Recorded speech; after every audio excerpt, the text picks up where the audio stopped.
All right, Hotep, everybody. This is Michael Imhotep, founder of the African History Network, host of the African History Network show. It is Tuesday, February 13th, 2024, and we are live. So 123 million people watched Super Bowl 58. They watched the Kansas City Chiefs defeat the San Francisco 49ers 25-22. People are talking about Usher's performance and bringing out Alicia Keys and her and Lil Jon. A number of different artists he brought out. But something else people are talking about is Andra Day performing the Black National Anthem, Lift Every Voice and Sing. And you have some MAGA conservatives, some MAGA Republicans who are going into a meltdown because the Black National Anthem was performed at the Super Bowl, okay? And you have people, some of them posting all types of negative comments. You have now on our Facebook fan page, the African History Network. I posted this. I shared this post from. This is from the dailymail.co.uk. I shared this post today, February 13th. Okay, and you they have an article here, and you have people commenting about the Black National Anthem being performed. If we look here, and here's what I said. Caption is Super Bowl fans slam Andra Day's Black National Anthem. Super Bowl fans slam Andra Day's Black National Anthem. And I said this is the BS I was talking about on the African History Network show on Sunday, when we broadcasted the African History Network show Sunday, right after the game, Sunday, February 11th. People are ignorant of history. Lift Every Voice and Sing became the Black National Anthem in 1919. It was adopted by the NAACP National Anthem. We're going to get into some of that history on today's show. This was 12 years before the Star Spangled Banner became the national anthem for the U.S. in 1931 when it passed Congress and was signed in the law. Okay, that was 1931.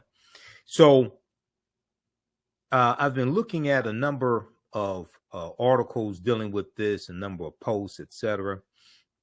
We're going to look at a few of these comments and deal with the history behind this also. So there was an article from the rap.com dealing with Matt Gaetz. Okay, Sugar Daddy Matt Gaetz out of Florida. This piece right here, Matt Gaetz says he's not watching the Super Bowl because of Black National Anthem performance. And I actually posted about this on our Facebook fan page, the African History Network as well. And I posted on our Instagram page, the AHN show also. You know, Instagram, and got a lot of comments. This right here, I posted this here. This is from the rap.com. Let me flip over to this. Okay. Matt Gaetz says, hold on, I want to go to the Facebook post that I did. Okay, right here.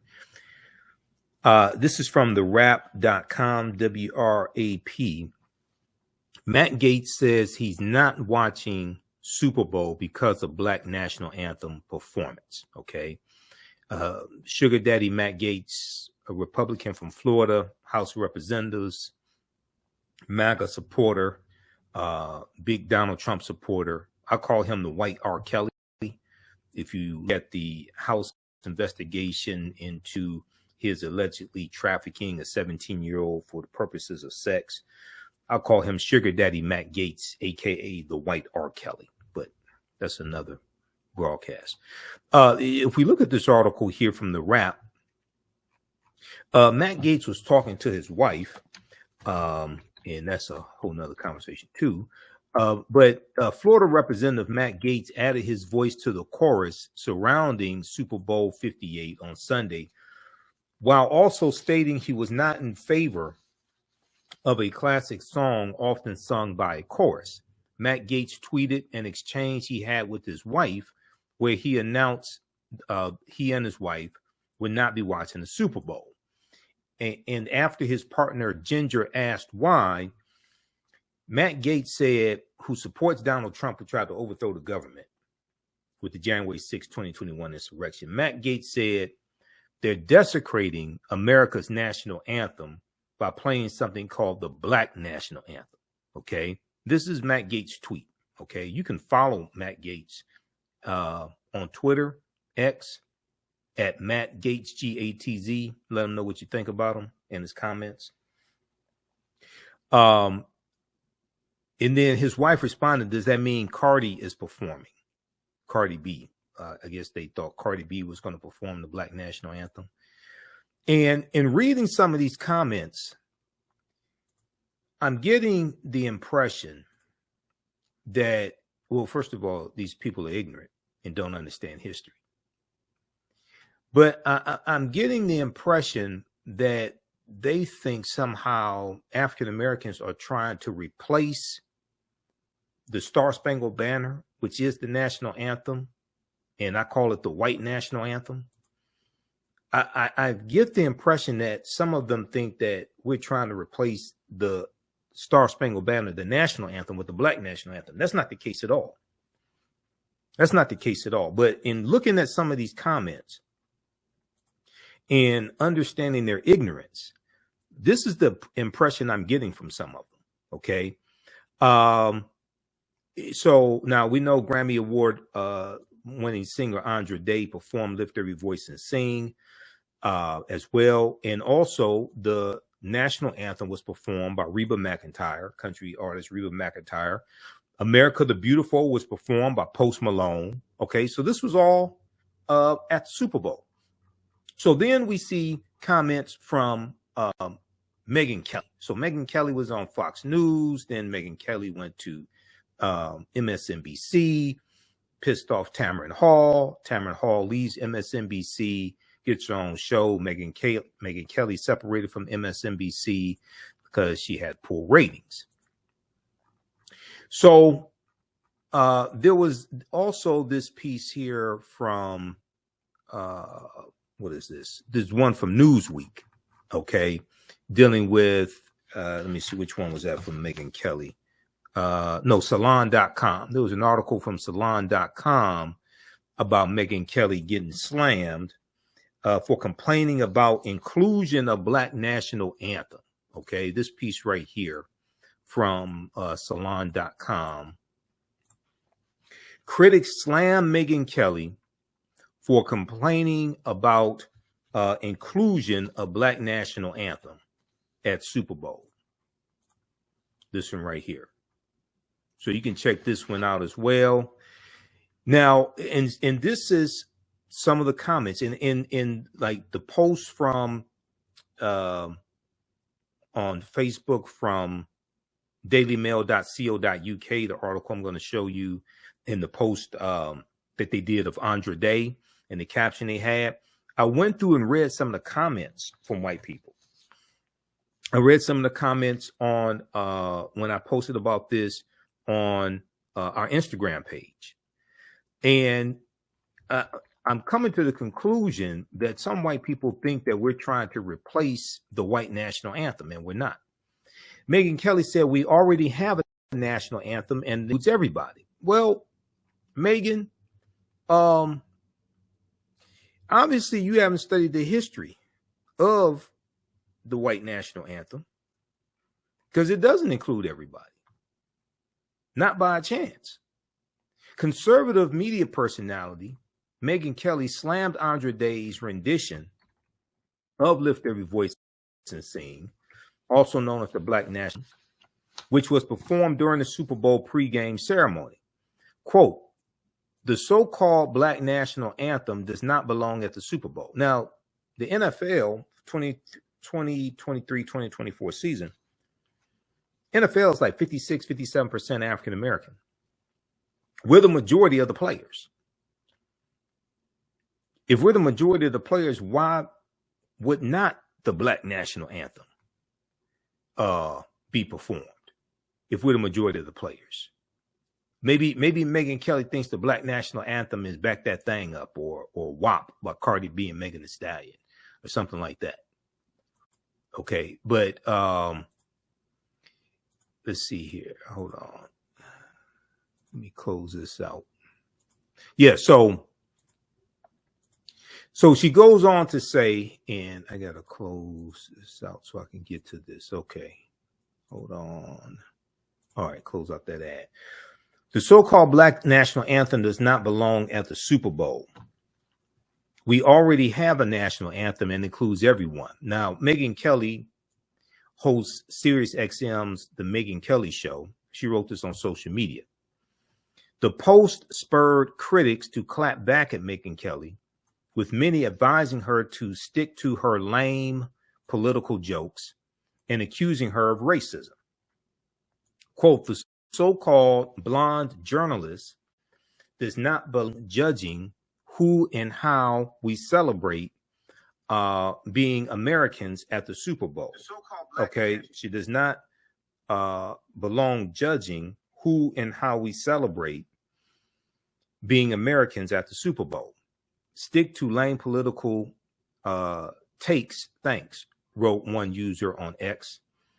Salon correspondent Brian Karam wrote, quote, how to declare your racism in a tweet. How to declare your racism in a tweet. Now, Megyn Kelly also made jabs at Usher's halftime show, okay, writing, quote, not into Usher or his halftime show.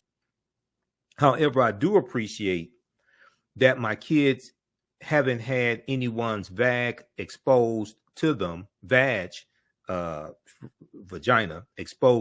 on screen as they innocently wait for the football to start. She said, hi, J-Lo, Shakira. Okay. So now there were some people on social media, largely white, but not all of them were white, who didn't like Usher's halftime performance. And what's important to note, and I went through and looked at this, so I think I'm pretty correct on this. All the acts that performed with Usher were African American. Okay, her, Alicia Keys, Lil Jon, Ludacris, Will I Am. They were all African American. So for some people, especially Trump supporters, they may be upset with that. Okay, he had a marching band. He brought the Kappas out to dance. I mean, the step, shimmy. They didn't drop their canes. Okay, so I mean, so a lot of people were upset with the halftime show. But it wasn't because it was a good performance. I didn't see all of it. I watched clips of it on social media. I haven't watched the NFL game since Colin Kaepernick left the league. But, you go back and look at it, it was all African Americans performing, the artists. So some people are upset about that as well. Then we have this piece here from the dailymail.co.uk. Now, this was the article that was referenced in what I posted on social media, okay, about Andre Day.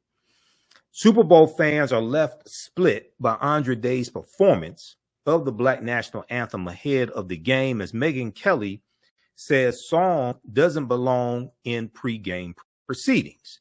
Okay, they have some of the same information that we just talked about. They referenced Matt Gaetz. Matt Gaetz said they're desecrating America's anthem by playing something called the Black national anthem. Yeah, well, the domestic terrorists that Donald Trump sent to the U.S. Capitol to interrupt a constitutionally mandated bicameral, both chambers session of both the House and the Senate to certify the Electoral College votes. Well, they desecrated the U.S. Capitol building, and they tried to throw the government and keep the votes from being certified for Joe Biden and Vice President Kamala Harris. No, notice how Matt Gaetz is silent on that. You want to talk about desecration? You had people having bowel movements in the U.S. Capitol building. And this idiot wants to talk about desecration. You had 140 Capitol Hill police officers assaulted by the domestic terrorists. But Matt Gaetz, Sugar Daddy Matt Gaetz, who I call the white R. Kelly, he wants to say that the Black national anthem being performed at the Super Bowl and 56% of the players in the NFL are African American, they're the majority, somehow that's desecration. Okay. Now, you had some people defending the performance as well. Democratic Representative Richie Torres, the Black national anthem, Lift Every Voice and Sing, has been part of our nation's history since the early 20th century. The erasure of African-American history as American history the erasure of African-American history as American history is a form of racism that runs deep on the far right. Chad Johnson said, holy expletive, Andre Day absolutely killed. That's Chad Ochocinco, former NFL player, absolutely killed. Lift Every Voice and Sing. PJ Green said that was a Black national anthem to remember. Amazing from Andre Day and everyone up there. Okay, so read the rest of this here also. Okay, interesting article, and it gives some background history. So when we look at this, and I'll make sure that's all I want to get to. Yeah. Some people may ask the question, so Michael Imhotep, why do you call the Star Spangled Banner the white national anthem? That's a very good question. We're going to get to that. And I've dealt with this before back in 2017 where Colin Kaepernick had his protest and was banned. He took a knee and he was banned from the NFL. I did a big presentation on this. First, let's look at some history of Lift Every Voice and Sing and what's called the Black National Anthem. Okay. And there's a couple of pieces on this. There's one from CNN, and I've dealt with this in some of my lectures. So I'm going to refer to some of my slides on this also. Well, if we look at this piece here, there's a couple good articles that I've looked at. Well, it's a number of articles, but it's two that I'll show you. One of them is from CNN.com, and this is from September 10th, 2020. September 10th, 2020. Also, everybody, I'm going to give you information about the online history classes that I teach. A new class that started up February 3rd. We have class number 2, Saturday, February 10th, 2 p.m. Eastern Standard Time, Ancient Kemet, the Moors, and the Ma'afa, Understanding the Transatlantic Slave Trade, what they didn't teach you in school. Visit our website, theafricanhistorynetwork.com, theafricanhistorynetwork.com. You can register there and watch last week's class. Okay, what makes Lift Every Voice and Sing so iconic? This is from CNN.com. So very quickly here. So it was written by James Weldon Johnson, okay? And James Weldon Johnson was a member of Phi Beta Sigma Fraternity Incorporated. Somebody tell Roland Martin that, because Roland and I go back and forth. Well, he comes at me with this nonsense, but James Weldon Johnson was a member of Phi Beta Sigma Fraternity Incorporated, my fraternity. Now, Lift Every Voice and Sing was written and composed by the Johnson brothers, a pair of influential African-American men in Jacksonville, Florida. James Weldon Johnson wrote the lyrics, okay? I'm going to give you some background story on this. And his brother, John Rosamond Johnson, who was a classically trained composer, wrote the melody for it. They worked together their whole lives, first in show business and later in the pursuit of civil rights. They both saw artistic and cultural excellence as a key to Black advancement in America. And here's James Weldon Johnson here, okay? The elder Johnson was a lawyer, diplomat, professor, prolific writer, and poet, and the first American leader of the first African-American leader of the NAACP. At the time he wrote the song in 1899, he was the school principal of the segregated Stanton School in Jacksonville, Florida. Okay, the Stanton School in Jacksonville, Florida.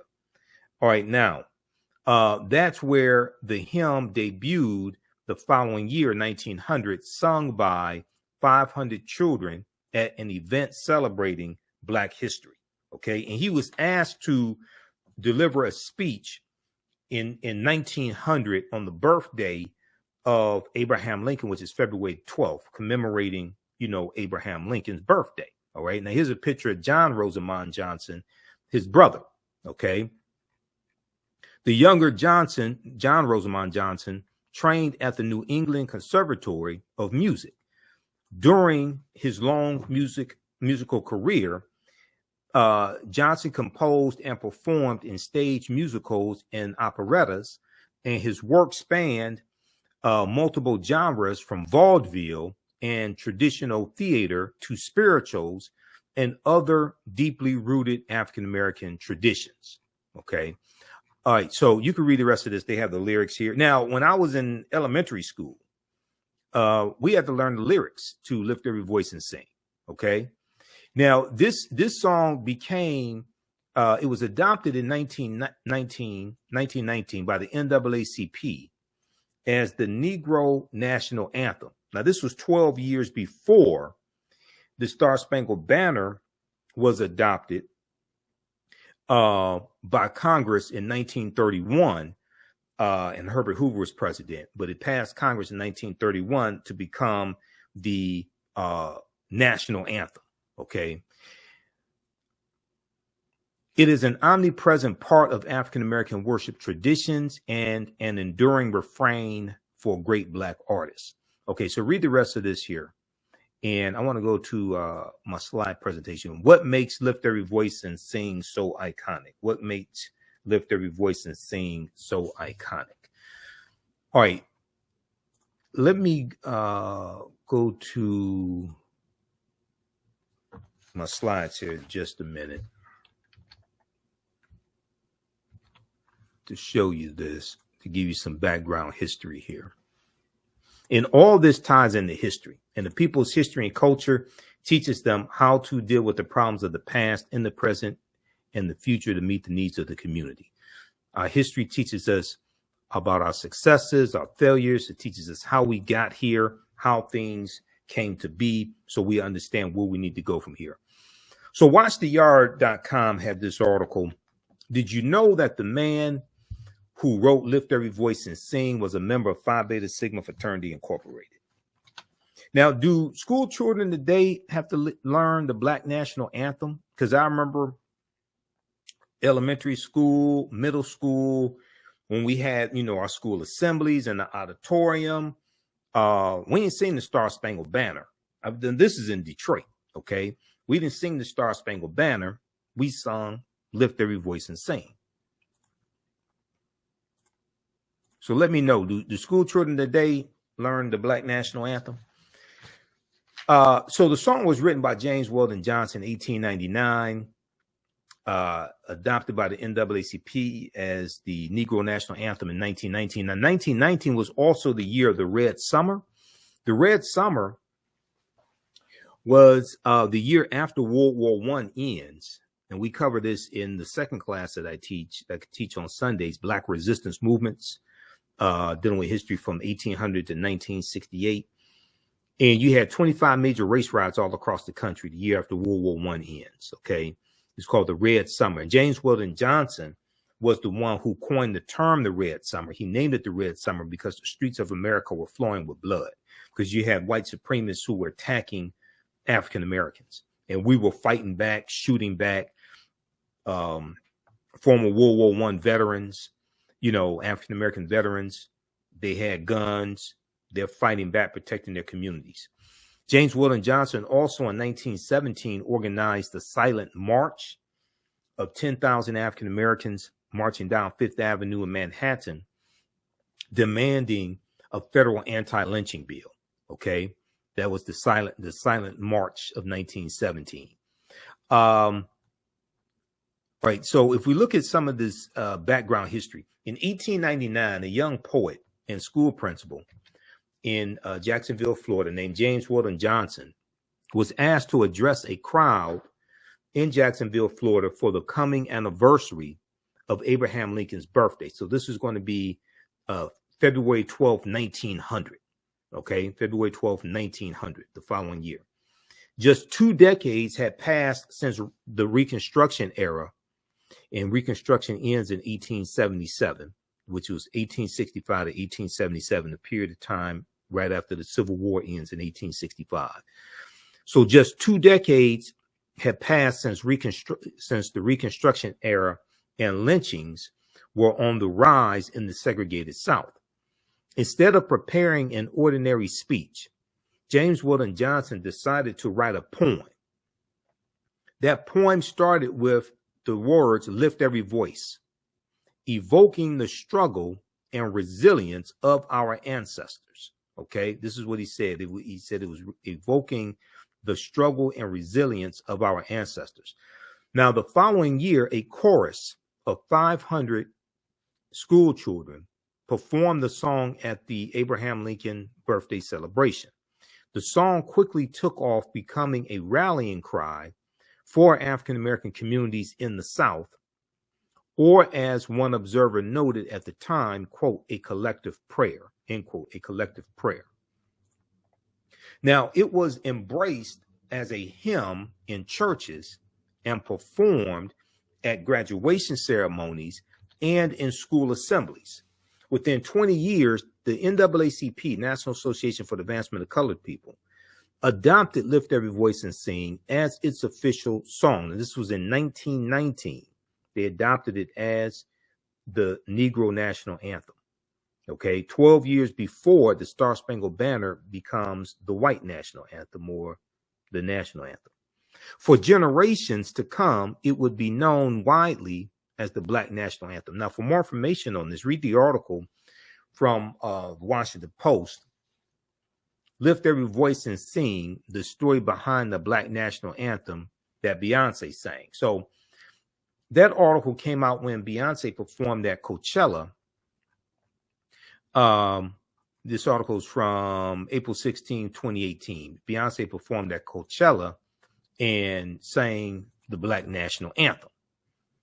Okay, this article right here, "Lift Every Voice and Sing, the story behind the Black National Anthem that Beyonce sang." Okay, and Beyonce had a marching band there, blew everybody away as well. So they have some history here dealing with the Black National Anthem. All right, now let's look at some history surrounding the Star Spangled Banner. And a lot of people don't know this history. So the Star Spangled Banner was written by Francis Scott Key, September 14th, 1814, during the War of 1812 against Great Britain. Also look at this article here from Newsweek.com. "Black National Anthem sends MAGA into meltdown." This is from February 12th, 2024. Black National Anthem sends MAGA into meltdown. They just don't know what to do with themselves. Okay. And it talks about how prominent supporters of Donald Trump were furious with the inclusion of the Black National Anthem at the Super Bowl. Former Arizona Senate candidate Carrie Lake, the election denier Carrie Lake, responded to a picture showing her sitting down during a performance of the Black National Anthem at last year's Super Bowl 2023. Carrie Lake said on X, formerly Twitter, on Sunday, February 11th, 2024, quote, "I'm still not standing for this divisive garbage. One nation, one anthem. One nation, one anthem." Once again, I get the impression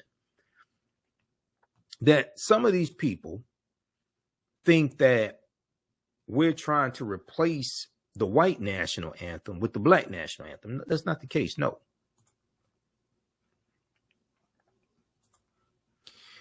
The account End Wokeness, the social media account called End Wokeness, added, quote, "There is no such thing as a Black national anthem." Really? If you have a problem with the American national anthem, feel free to leave. Now, see, this is the typical response from white supremacists. This is the typical response from white supremacists who are ignorant of history. Okay, then they talk about Sugar Daddy Matt Gaetz, the white R. Kelly again. have his comment there. Okay, so read the rest of this. Now, just so people understand, these are the same people who vote against policies that are beneficial for African Americans. I just want you to notice the connection between the two, between what they post on social media, which reflects their ideology, and how they actually vote. All right, now let's look at this excellent article here from SmithsonianMag.com. Name of this piece is "Where's the Debate on Francis Scott Key's Slaveholding Legacy?" Where's the debate on Francis Scott Key's slaveholding legacy? Okay.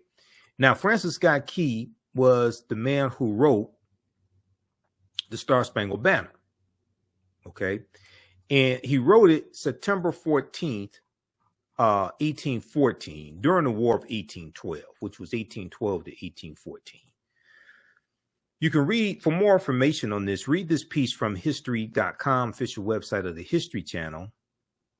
Name of this article is, this deals with 10 things about the, 10 things you may not know about the Star-Spangled Banner.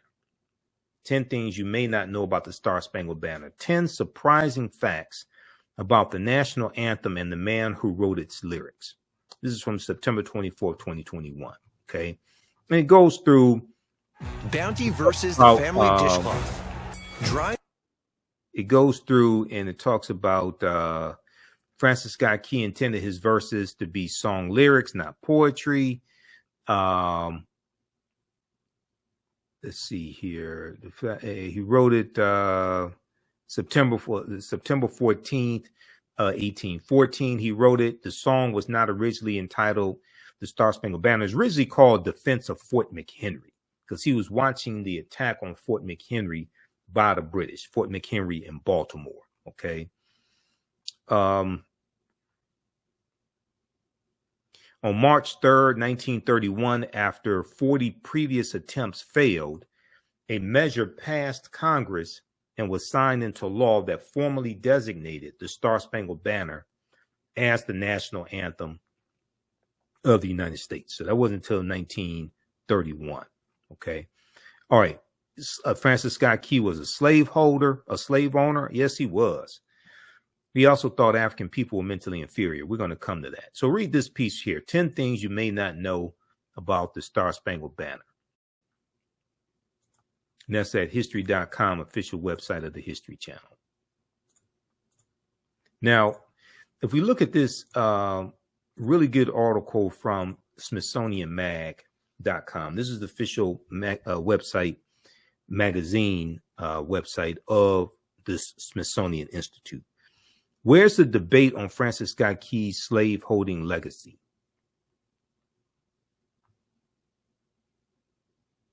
During his lifetime, abolitionists ridiculed Francis Scott Key's words, sneering that America was more like the land of the free and the home of the oppressed. More like the land of the free and the home of the oppressed.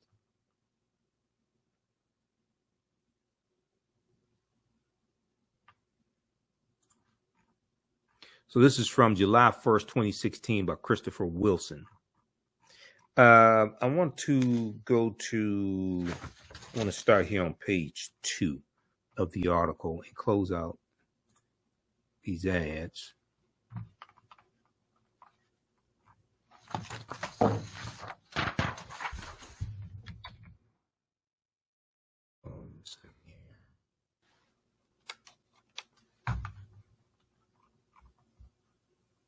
All right. I want to go to page 2 right here. They show a painting of Francis Scott Key.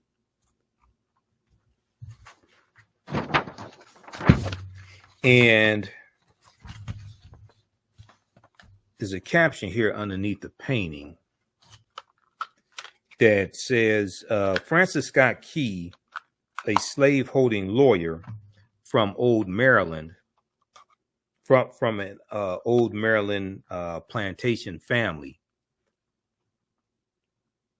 wrote the song that would in 1931 become the national anthem and proclaim our nation the land of the free.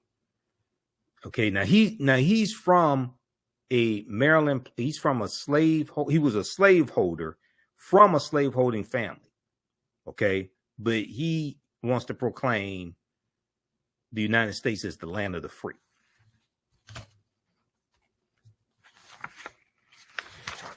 So the article says, however, we failed to do the same with our national anthem's composer, Francis Scott Key. All men are created equal, and the land of the free. Both those models sprang from the pens of men with quite narrow views of equality and freedom. And previously they were talking about Thomas Jefferson.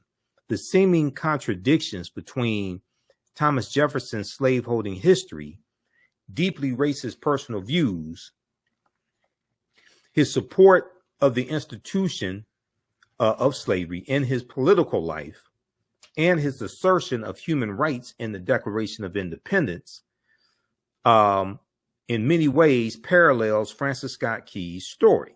In many ways parallels Francis Scott Key's story. In 1814, Francis Scott Key was a slave-holding lawyer from Maryland, from an old Maryland plantation family, who, thanks to a system of human bondage, had grown rich and powerful. Who, thanks to a system of human bondage, had grown rich and powerful. When he wrote the poem that would, in 1931, become the national anthem and proclaim our nation the land of the free, like Thomas Jefferson, Francis Scott Key not only profited from slaves, he harbored racist conceptions of American citizenship and human potential. He harbored racist conceptions of American citizenship and human potential. Africans in America, he said, were a distinct and inferior race of people, which all experience proves to be the greatest evil that afflicts a community. Now, all the MAGA Republicans out there saying the Black national anthem being performed at the Super Bowl is divisive. How do you explain this? The man who wrote the white national anthem, the Star Spangled Banner, said of Africans in America, he said they were a distinct and inferior race of people, which all experience proves to be the greatest evil that afflicts a community, end quote. Now, a few weeks after British troops in the War of 1812 stunned and demoralized America by attacking Washington, D.C., and setting the Capitol building and the White House ablaze on August 24th, 1814. They set the British set the White House on fire. Okay, now I don't know if that's the inspiration for the song, the roof is on fire.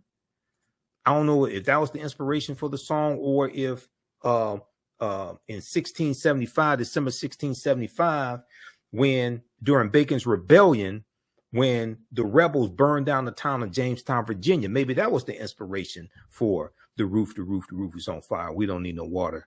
You know, maybe I'm not sure. So in August 24th, 1814, the British set the U.S. Capitol building on fire, and they set the White House on fire. The British turned their attention to the vital seaport of Baltimore. Okay, this is during the War of 1812. On September 13th, 1814, hold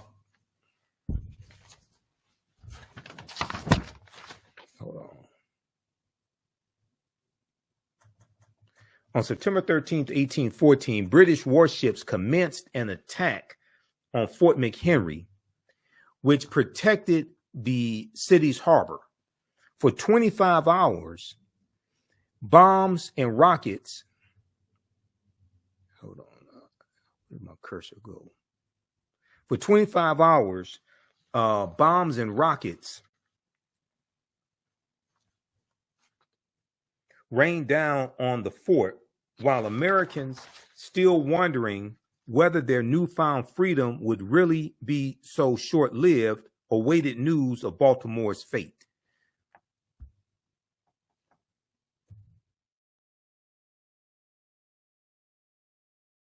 Now, Francis Scott Key was stuck aboard a British ship where he had been negotiating a prisoner release and barred by the officers of the HMS Tonnant from leaving because he knew too much about their position, could only watch the battle and hope for the best.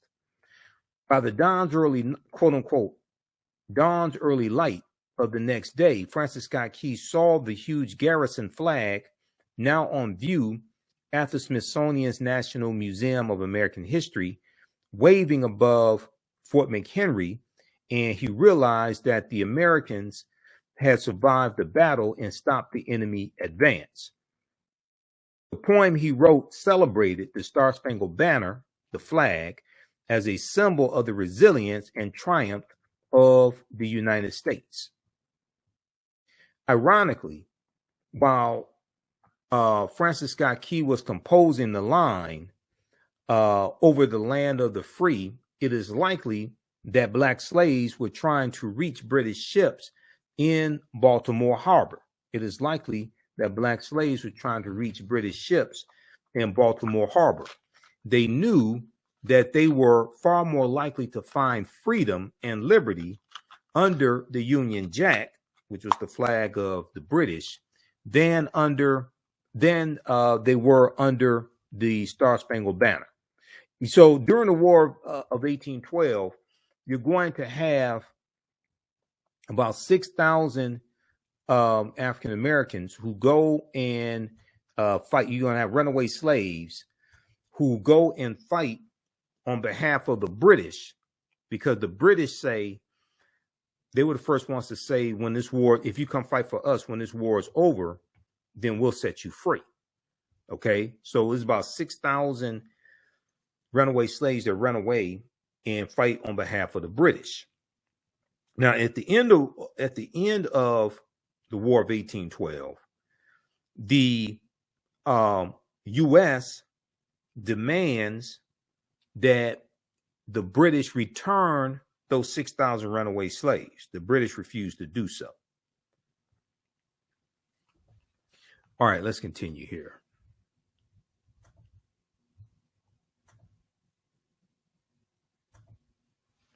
All right, now,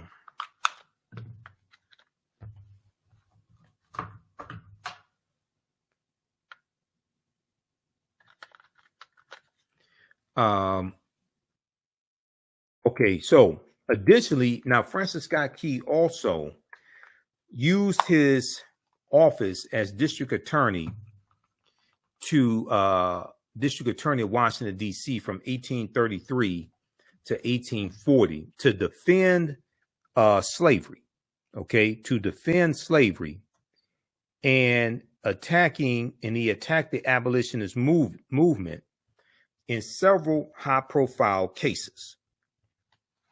So not only was he a white supremacist slave owner that thought that African people were mentally inferior, but he also used his position as district attorney there in Washington, D.C. to defend slavery and attack abolitionists. Now, in the mid-1830s, the abolitionist movement was gaining momentum. And with it came increased violence, particularly from pro-slavery mobs attacking free African Americans and white abolitionists, and other methods to silence the growing cries for abolition. Now, in a House of Representatives, in the U.S. House of Representatives in the United States, inundated with petitions from abolitionists calling for the ending or restriction of slavery, pro-slavery congressmen looked for a way to suppress the voices of abolitionists. In 1836, the U.S. House of Representatives passed a series of gag rules to table all anti-slavery petitions and prevent them from being read or discussed, raising the ire of people like John Quincy Adams, who saw restricting debate an assault on a basic First Amendment right of citizens to protest and petition. Now, we know John Quincy Adams is going to be a defense attorney for those Africans on the Amistad slave ship in the 1841 U.S. Supreme Court case, the United States versus the Amistad. He's going to help them get their freedom. So John Quincy Adams was the 6th president of the United States. He was the son of John Adams, the 2nd president of the United States.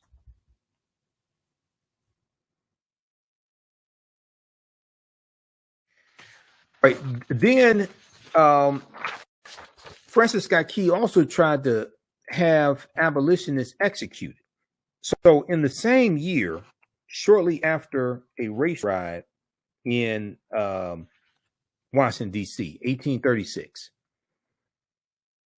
shortly after a race riot in Washington, D.C., when an angry white mob set upon a well-known free black restaurant owner, Francis Scott Key likewise sought to crack down on the free speech of abolitionists he believed were riling things up in the city. Francis Scott Key prosecuted a New York doctor living in Georgetown for possessing abolitionist pamphlets, Okay. This was Reuben Crandall. In the resulting case, the U.S. versus Reuben Crandall, Francis Scott Key made national headlines by asking whether the property rights of slaveholders outweighed the free speech rights of those arguing for slavery's abolishment. He hoped to silence abolitionists who he charged wished to, quote, associate and amalgamate with the Negro. Okay, this is what Francis Scott Key said of abolitionists who were trying to free African people, while Francis Scott Key was working to keep them enslaved. Francis Scott Key hoped to silence abolitionists who he charged wished to, quote, associate and amalgamate with the Negro.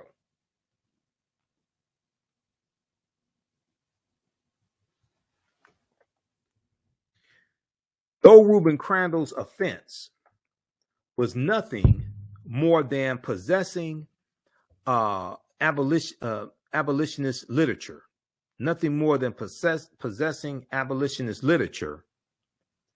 Francis Scott Key felt that abolitionist free speech rights were so dangerous that he sought unsuccessfully to have Reuben Crandall hanged. He tried to have Reuben Crandall executed for possessing abolitionist pamphlets, not for trying to overthrow the government. Okay, not for trying to overthrow the government like the January 6th insurrection. Not that, just for having abolitionist pamphlets. This is the guy that wrote the Star Spangled Banner. So why, unlike Thomas Jefferson, does Francis Scott Key get a pass? Why this seeming contradiction?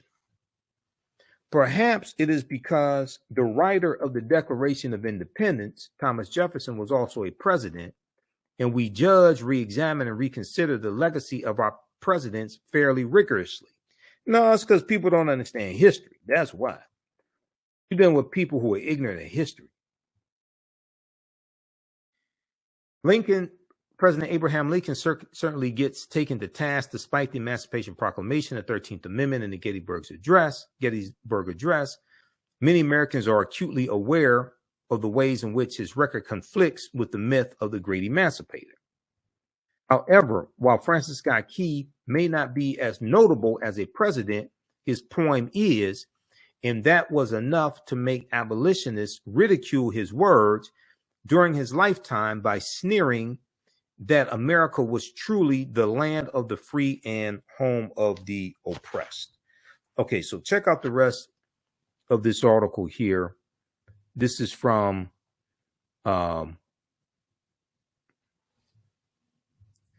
this is from SmithsonianMag.com. Name of this article: Where's the debate on Francis Scott Key's slaveholding legacy? Where's the debate on Francis Scott Key's slaveholding legacy? Now, there was also a really good article from theroot.com that Dr. Jason Johnson wrote a few years ago. And we're going to go to, I want to go to that article here. But give us a thumbs up, give us a heart, give us a like on this broadcast. And how you all like this type of information? Hopefully you're learning a lot. Be sure to register for the 10-week online history course that I teach on Saturdays. Ancient Kemet, the Moors, and the Ma'afa. Understanding the transatlantic slave trade, what they didn't teach you in school. Visit our website, AfricanHistoryNetwork.com. We teach this Saturdays, 2 p.m. Eastern Standard Time. Class just started. Class number 2, Saturday, February 17th, 2 p.m. Eastern Standard Time. We do the sessions live. All sessions are archived and recorded. You can go back and watch it anytime. So you can register right here. Click on register here. And I have my lesson plan here for all 10 classes. Okay. So lesson plan is all laid out. So you can view the content that we're going to cover in these classes. So we have a ton of information. There's over 200 slides that I put together for the class. There's 80 to 100 articles that we reference. There's video clips, excerpts of interviews I've done with our scholars. So there's a lot. There's 15 books that we reference. So there's a lot that we cover here in the class. We deal with thousands of years of history and what leads up to the transatlantic slave trade taking place. Visit our website, AfricanHistoryNetwork.com. Register for that right now. The content is PG-13, so you can use this with your children also. All right, now, okay, I want to look at this piece here from theroot.com because it talks about the colonial Marines. And the colonial Marines was a regiment with amongst the British of African Americans, most of them like runaway slaves.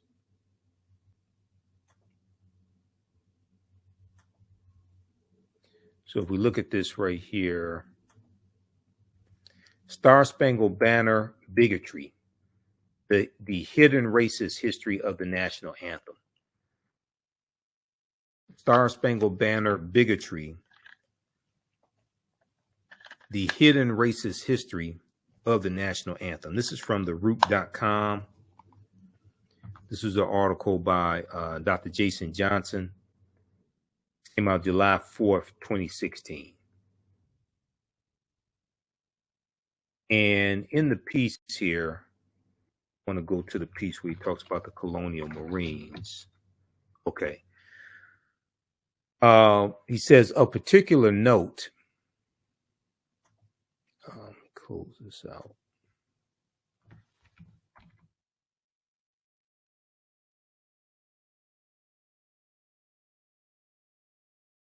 He says, of particular note,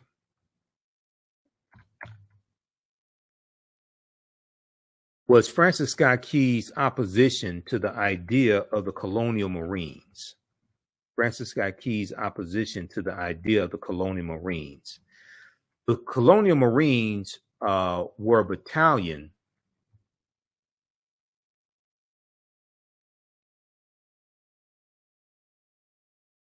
The colonial Marines were a battalion of runaway slaves who joined with the British Royal Army in exchange for their freedom. The Marines were not only a terrifying example of what slaves would do if given the chance, but also a repudiation of the white superiority that men like Francis Scott Key were so invested in. All of the ideas and concepts came together around August 24th, 1814 at the Battle of Bladensburg, where Francis Scott Key, who was serving as a lieutenant at the time, ran into a battalion of colonial Marines. His troops were taken to the woodshed by the very black folks he disdained. So his regiment got their behinds kicked by the colonial Marines, these runaway slaves, okay? And he fled back to his home in Georgetown to lick his wounds. The British troops, emboldened by their victory in Bladensburg, then marched into Washington, D.C., burning the Library of Congress, burning the U.S. Capitol building, and setting fire to the White House. You can imagine that Francis Scott Key was very much in his feelings, seeing black soldiers trampling on the city he so desperately loved. A few weeks later, in September of 1815, far from being a captive, Key I think he meant 1814. Far from being a captive, Key was on a British boat begging for the release of one of his friends, a doctor named William Benes.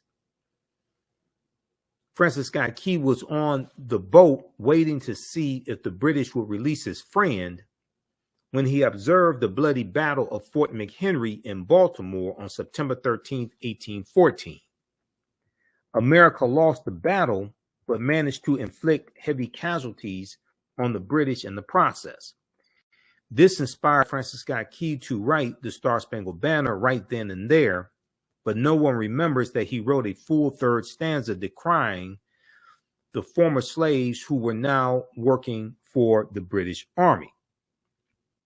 So the third stanza says, "And where is that band who so vauntingly swore that the havoc of war and the battle's confusion, a home and a country should leave us no more. Their blood has washed out their foul footsteps, pollution. Their blood has washed out their foul footsteps, pollution. No refuge could save the hireling and slave from the terror of flight, or the gloom of the grave. And the Star-Spangled Banner in triumph doth wave over the land of the free and the home of the brave." Now, some people mistakenly say that, the Star-Spangled Banner is a racist song because of the third stanza. No, I disagree. Star-Spangled Banner is a racist white supremacist song, period. It's not only because of the third stanza, it's because of who wrote it and his intent behind it. And this is why I call it the white national anthem. It was written by white people, for white people, about white people. And African people were dehumanized in it. So it's not just the third stanza, it's the entire song. This is why you have to understand history. Okay, now,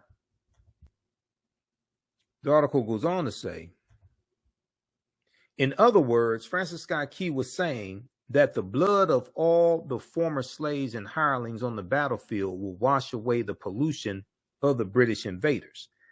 With Key still bitter that some black soldiers got the best of him a few weeks earlier, the Star-Spangled Banner is as much a patriotic song as it is a diss track to black people who had the audacity to fight for their freedom. Perhaps that's why it took almost 100 years for the song to become the national anthem.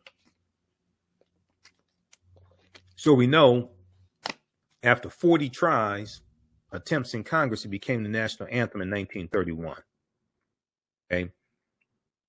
All right. So read the rest of this piece here from theroot.com. Name of this article: Star Spangled Banner, Star Spangled Bigotry, the hidden racist history of the national anthem. The hidden racist history of the national anthem. So you can see why Trump supporters love the song so much.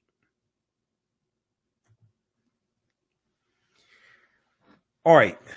So I wanted to share that information with you all because I was seeing these different conversations on social media. I was looking at our Instagram page, the African History of the AHN show on Instagram, and the post that I did that showed. Let me see if I can find this post here. The post that I did about Matt Gaetz not liking the national anthem. I mean, not liking the Black national anthem being performed at the Super Bowl. And then people responding, oh, there's only one national anthem, things like that. Okay, this right here.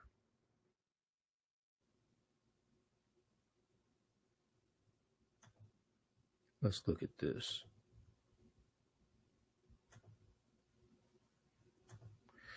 Okay, so I posted this on, this was February 12th.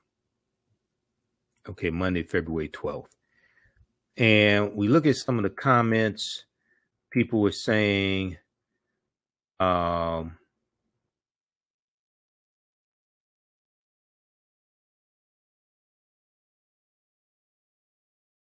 some white people commenting as well, which is fine. This helps if you know what you're talking about. We had some people commenting, and let me see what are the rest of the comments. Some people said that I was looking at comments on social media. Some of the posts that I did, some people were saying, oh, there's only one national anthem, etc. And it was leaving me to believe that, once again, people think that we're trying to replace the white national anthem. No, that's not the case.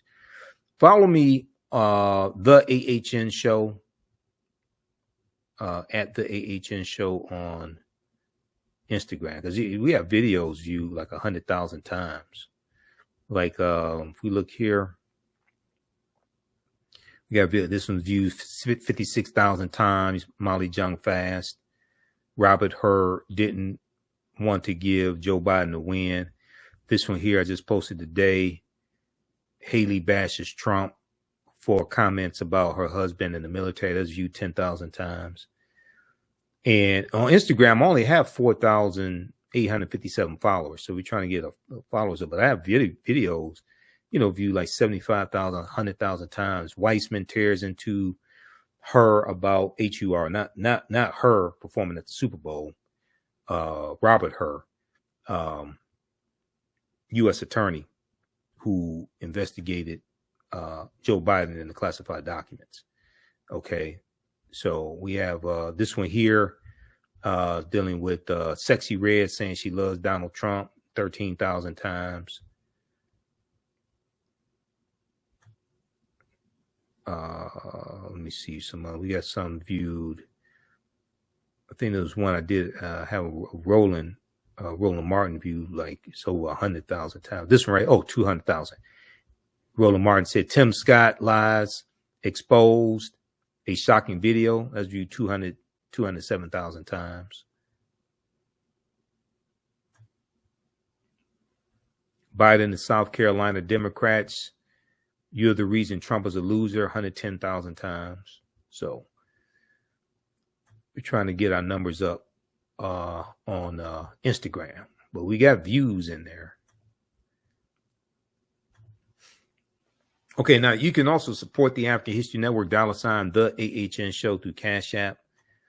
$ the AHN show through Cash App and through PayPal.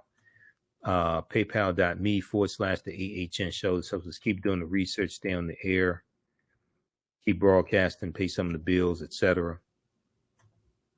Close that out because my mouse died on me just now, right during this broadcast. My wireless mouse. Scroll down right here. We got the information here. Cash App. This is our official Cash App account. $ the AHN show, SHOW. When you go to it, it'll say Michael and show my picture there. Okay, so give us a thumbs up, give us a heart, give us a like on this broadcast. Hopefully you learned a lot today. Register for the online class that I teach on Saturdays, 2 p.m. Eastern Standard Time. It's a fantastic class. We had a great class, number 1. Visit our website, AfricanHistoryNetwork.com. And Saturday, February 17, 2024, 2 p.m. Eastern Standard Time, class number 2 of Ancient Kemet, the Moors, and the Ma'afa, Understanding the Transatlantic Slave Trade, what they didn't teach you in school. Okay, we deal with thousands of years of history and what leads up to the transatlantic slave trade taking place. We have my class lesson plan here as well, so you can read it and download it. It is extensive. So we do it. Over 200 slides I put together, 80 to 100 articles. We'll look at references for 15 books. We have video clips, excerpts of interviews I've done with some of our scholars like Professor James Small, Professor Kaba Kamene, Anthony Browder, Renoka Rashidi, and more. Okay, so the class is on sale, $80, regularly $130. You can register right now. As soon as you register, you can watch the class we did last week. All right, we have to get out of here. Remember, the African History Network, you focus on educating, empowering, and inspiring people of African descent throughout the diaspora and around the world. Because right now it's correct your own behavior. It's not over till we win. Wakanda forever. And we'll talk to you next time. Also, for those in Detroit, I will be speaking at St. Francis Baptist Church. St. Francis Baptist Church on Sunday, February 18th, 2024, 1 p.m. for the Black History Month celebration. So we have the information right on the right on our Facebook page. I'm going to put it on. I'll put it on our website also, but it's on our Facebook fan page, The African History Network, and my personal page also. So it's free and open to the public. I will be speaking on Black resistance movements, arts and entertainment, economic empowerment, Black liberation theology. Okay, and we'll deal with some of the history of African American History Month as well. St. Francis Missionary Baptist Church is located at 7021 West Warren Avenue in Detroit, Michigan. This is Sunday, February 18th, 2024, 1 p.m. Eastern Standard Time. Okay. All right. Remember, at the African History Network, we focus on educating, empowering, and inspiring people of African descent throughout the diaspora and around the world. Because right now it's correct your own behavior. It's not over till we win. Wakanda forever. We'll talk to you next time.